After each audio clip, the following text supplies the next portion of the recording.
पहली चीज कैप्टन साहब, कोई अपडेट अगर आप दे दें तो मैं, और आज आपकी शर्ट बड़ी प्यारी लग रही और आप भी माशाल्लाह, तो अपडेट अगर हो तो वो अगर दे दे तो मैं फिर गुफ्तगू को आगे बढ़ाऊंगा कैप्टन साहब।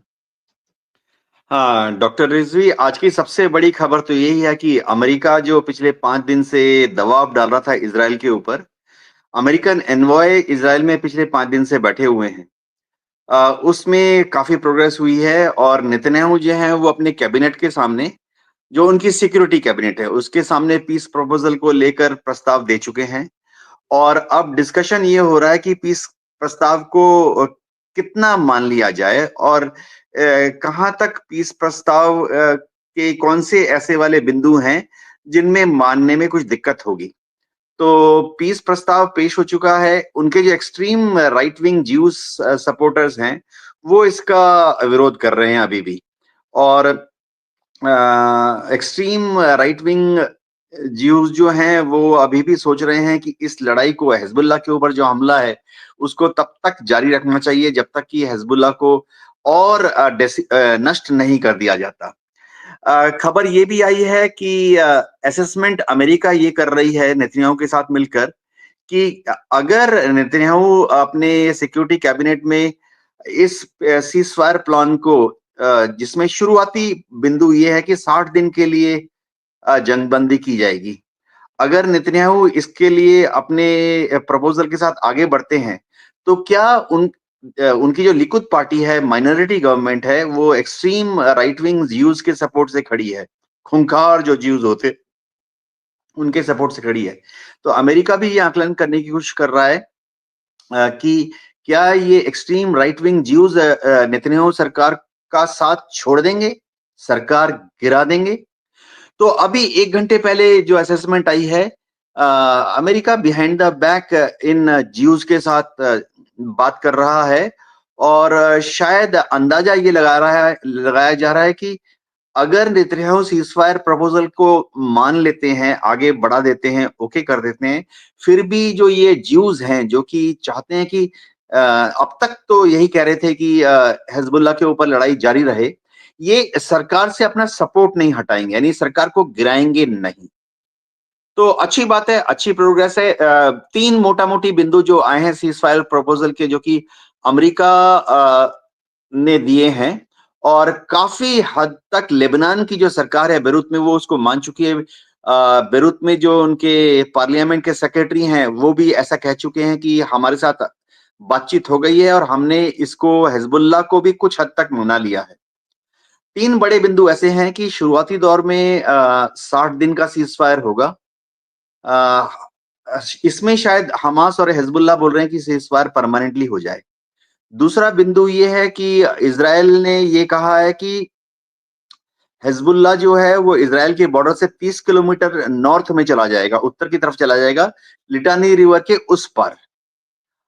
जैसे कि सिचुएशन 2006 में जब सीज़फायर हुआ था, उस वक्त यूनाइटेड नेशंस सिक्योरिटी काउंसिल के जो प्रपोजल था, वही उसी को दोहराया गया है, 2006 वाले अकॉर्ड को ही, कि हिजबुल्लाह जो है अपने फौजों को, अपने लड़ाकों को लिटानी रिवर के उत्तर में खींच लेगा। तीसरा सबसे बड़ा बिंदु जो वो ये है कि इज़राइल जो है वो हिजबुल्लाह के ऊपर तब तक हमला नहीं करेगा जब तक कि हिजबुल्लाह सीज़फायर डील को तोड़कर इज़राइल के ऊपर हमला नहीं करता है। ये तीसरा जो है बड़ा ही सेंसिटिव मुद्दा है। इज़राइल मोर और लेस राजी हो गया है कि वो अब हिजबुल्लाह के ऊपर सीज़फायर साइन होने के बाद हिजबुल्लाह के ऊपर लेबनान के ठिकानों में हमला नहीं करेगा। लेकिन पूछ ये है कि हिजबुल्लाह को भी सीज़फायर तोड़कर इज़राइल पर हमला नहीं करना चाहिए। अगर हिजबुल्लाह सीज़फायर तोड़कर इज़राइल पर रॉकेट दागता है, तो इज़राइल कहता है कि फिर उनको फ्रीडम है लेबनान के ऊपर और हिजबुल्लाह के ऊपर हमला करने के लिए। तो बड़ी बात यह है कि बातचीत टेबल पर है और तीनों ही जो मेन पार्टीज हैं इसमें, इज़राइल, लेबनान की सरकार और हिजबुल्लाह, काफी हद तक मान चुकी हैं। छोटे माइनर डिटेल्स अगले 2-3 दिन में उभर कर सामने आएंगे। जी। मैं कैप्टन साहब आपके पास आऊंगा और मैं आपसे जानना चाहता हूं कि एक तरफ तो सीज फायर की बात हो रही है, आप ही ने अभी अपडेट दिए, दूसरी तरफ इतना बड़ा अटैक जो हिजबुल्लाह ने किया है, और अभी हमने आपको बताया कि कितना बड़ा, ये पहली बार हुआ है कि इतना बड़ा अटैक तेल अवीव पर हुआ, इजराइल पर हुआ है। ये फिर अटैक क्यों हो रहा है? क्या ये वैसे ही है कि जैसे गाजा में बात भी चल रही थी और हमले भी हो रहे थे? तो फिर क्या इसमें कमी आएगी या और इजाफा होगा? क्या क्या होगा? और ये कितना बड़ा नुकसान इजराइल के लिए है, कितनी मुश्किल घड़ी है कैप्टन साहब? जी हाँ, डॉक्टर रिजवी, हिजबुल्लाह ने समझिए 340 रॉकेट अगर फायर किए तो उसमें से कुछ रॉकेट हमेशा निकल जाएंगे। देखिए, इजराइल की जो डिफेंस इंडस्ट्री है उन्होंने आयरन डोम को बनाया है, और आयरन डोम के बारे में वो खुद ही लिखते हैं कि हमारी सिंगल शॉट किल प्रोबेबिलिटी 90% है। यानी हिजबुल्लाह अगर 100 रॉकेट दागेगा तो हम उसमें से 90 को रोक लेंगे, जिसका मतलब ये है कि 10 फिर भी निकल जाएंगे।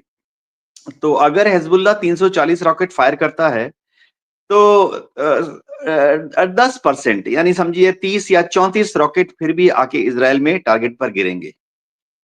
तो आज ऐसी खबरें आ रही हैं कि 340 रॉकेट्स में से करीबन 17 रॉकेट जो हैं वो जाके तेल अवीव पर जाकर फट गई। तो हिजबुल्लाह के लिए कामयाबी है, अच्छी कामयाबी है।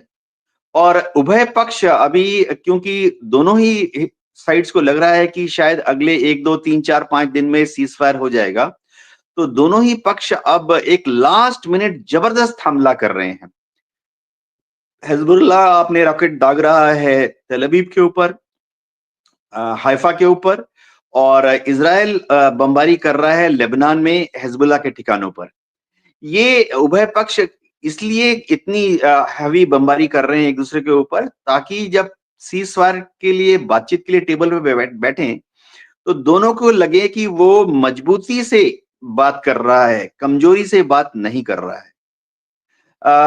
देखिए, मैं नहीं, दर्शकों को ये बता दूं। आप ये कहना चाहते हैं कैप्टन साहब कि ये एक तरीके की हिकमत अमली है, यानी ये अपनी बात को मनवाने के लिए प्रेशर भी हम इसको मान लें, इसका मतलब कि हम अभी कमजोर नहीं पड़े हैं, और दुनिया को ये दिखाना भी कि साहब मैं किसी कमजोरी की वजह से ये नहीं कर रहा हूं, बल्कि अभी भी हमारे अंदर लड़ने की ताकत है। आपने बेहतरीन लफ्जों में सही चीज को बताया। क्या होता है कि जब भी सीज फायर टॉक होता है, एक होता है कि अनकंडीशनल सीज फायर। जब हमने 1965 की लड़ाई लड़ी तो थोड़ा दबाव आया दूसरे देशों से, रूस से भी दबाव आया, हम ताशकंद में गए, हमने सीज फायर एग्रीमेंट साइन किया। हमारे और पाकिस्तान के दरमियान 1965 की लड़ाई के बाद जो ताशकंद समझौता था, वो शुरुआती दौर में जब बातचीत चालू हुई तो पाकिस्तान और भारत दोनों ही कहा कि हमारी कोई कंडीशन नहीं है, हम भी फलाने तारीख को फलाने रात के 12 बजे से फायरिंग बंद कर देंगे। उसके बाद रूस ने छोटी मोटी जो चीजें हैं हाथ मिलवा दिया। इसी तरह से 1971 की लड़ाई में भी जब सीज फायर हुआ तो अनकंडीशनल सीज फायर हुआ दोनों साइड से, और शिमला समझौते में फाइनली जो फाइन प्रिंट है कि शेर के साथ आप शेर के पंजों की भी बात कर लेते हैं, वो शिमला समझौते में बाद में साइन किया गया। तो इसी तरह से अब जब अमेरिका का इन्फ्लुएंस जो है वो काम कर रहा है इजराइल के ऊपर, और नेतन्याहू मान गए हैं सीज फायर एग्रीमेंट के लिए बातचीत करने के लिए। देखिए, सीज फायर हुई नहीं है, और उधर लेबनान में भी जो लेबनान के जो अमेरिकन एम्बेसडर हैं उन्होंने भी कह दिया है, और आज तो लेबनान के parliament speaker, deputy parliament speakers, correction, Lebanon के डिप्टी पार्लियामेंट स्पीकर ने भी ये बोल दिया है कि उन्होंने सीज फायर की शर्तों को इत्मीनान से देख लिया है, और उसमें काफी शर्तें ऐसी हैं जो कि वो मान सकते हैं। और उन्होंने हिजबुल्लाह की तरफ से भी ये बात कही कि हिजबुल्लाह ने भी सीज फायर शर्तों को देख लिया है, हिजबुल्लाह को कुछ छोटी छोटी जो शर्तें हैं उसके ऊपर थोड़ा डिसएग्रीमेंट है। तो उसके बारे में अगले 2-3-4-5 दिन में बात होगी। सबसे बड़ी बात यह है कि हिज़्बुल्लाह फिलहाल बोल रहा है कि वो इज़राइल चाहता है कि और अमेरिका ने भी पेशकश की है कि हिज़्बुल्लाह जो है उत्तर की तरफ चला जाएगा, 30 किलोमीटर पीछे अपने को खींच लेगा लिटानी रिवर के उत्तर में। और हिज़्बुल्लाह फिलहाल ऐसा करने से नहीं मान रहा है। ये एक छोटी-सी अड़चन है। क्योंकि ये शायद हो जाएगा क्योंकि 2006 में भी जब यूएनएनसी में जब 2006 में सीज़ फायर हुआ था, तब भी हिज़्बुल्लाह ने फाइनली मान लिया था और लिटानी रिवर के उत्तर में 30 किलोमीटर चला गया था। तो उसी का रिपीट है, कोई नई कंडीशन नहीं है। सबसे बड़ी बात ये है कि 60 दिन का सीज़ फायर हो, जो कि इज़राइल मान गया है। मान गया मतलब अमेरिकन एनवॉय को इज़राइल ने बोल दिया, हम मानते हैं। और लेकिन दिक्कत ये आ रही है कि हिज़्बुल्लाह, हमास जो हैं वो ये कह रहे हैं कि ये परमानेंट सीज़ फायर होना चाहिए, 60 दिन का नहीं होना चाहिए। तो ये माइनर डिटेल्स हैं। किसी भी लड़ाई में सबसे पहले ये होता है कि आप बात करते हैं, 3-4-5 दिन के बाद आप डिसाइड करते हैं कि फलाना तारीख के सुबह 6 के बजे के बाद उभय पक्ष फायरिंग नहीं करेगा अगले 60 दिन के लिए। सबसे बड़ी कामयाबी वो होगी। जी।